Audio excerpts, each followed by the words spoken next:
I'm available 24/7 to help solve issues. Right. Call me 3 a.m. on a Sunday morning, I don't care.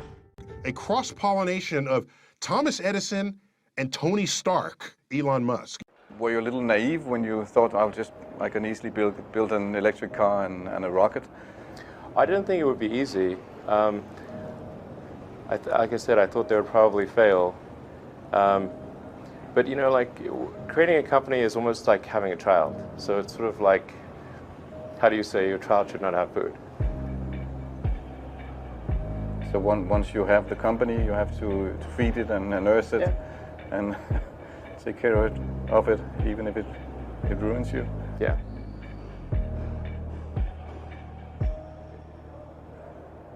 But suppose there were some tough times in 2008, end of 2008.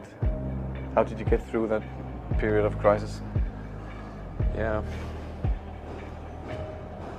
Can we just break for a second? Sure, of course. You want to wait a little while? Yeah, I sure hope it was worth it. Sure hope so. Sure hope it was worth it. It's everything. And I was borrowing money from friends to pay the rent. Well, I mean, Tesla really faced a severe threat of death due to the Model 3 production ramp.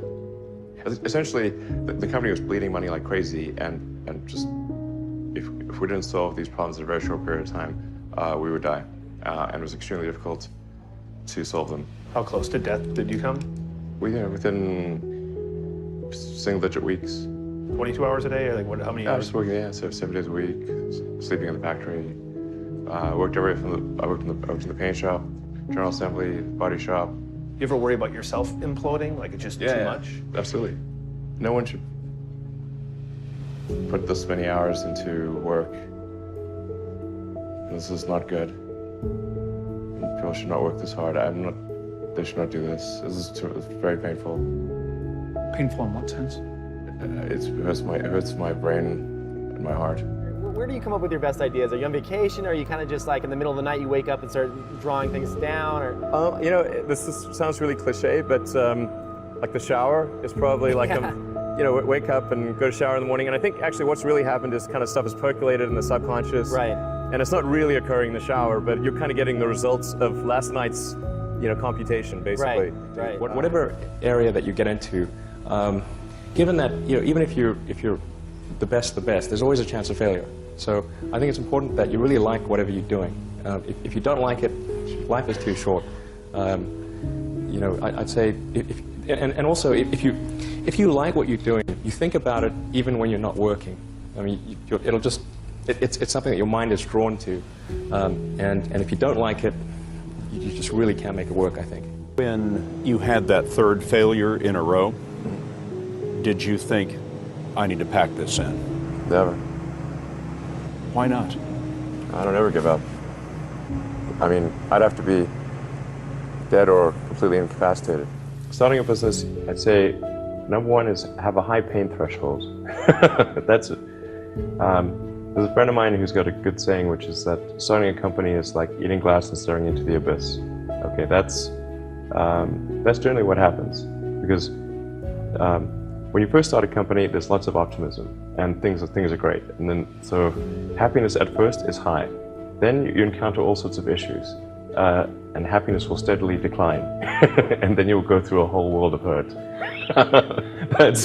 And then eventually, if you succeed, and in most cases you will not succeed, and Tesla almost didn't succeed, came very close to failure. Then if you succeed, then after a long time you will finally get back to happiness. I think too is you've got to make sure that whatever you're doing is a great product or service. It has to be really great. And I go back to what I was saying earlier, where if you're a new company, I mean, unless it's like some new industry or new market that, if it's an untapped market, then you have more ability to, the standard is lower for your product or service. But if you're entering anything where there's an existing marketplace against large entrenched competitors, then your product or service needs to be much better than theirs. It can't be a little bit better, because then you put yourself in the shoes of the consumer and they say, why would you buy it as a consumer? You're always going to buy the trusted brand unless there's a big difference. So a lot of times, you know, an entrepreneur will come up with something which is only slightly better. And it can't just be slightly better. It's got to be a lot better. Number 3, I'd say, is constantly seek criticism.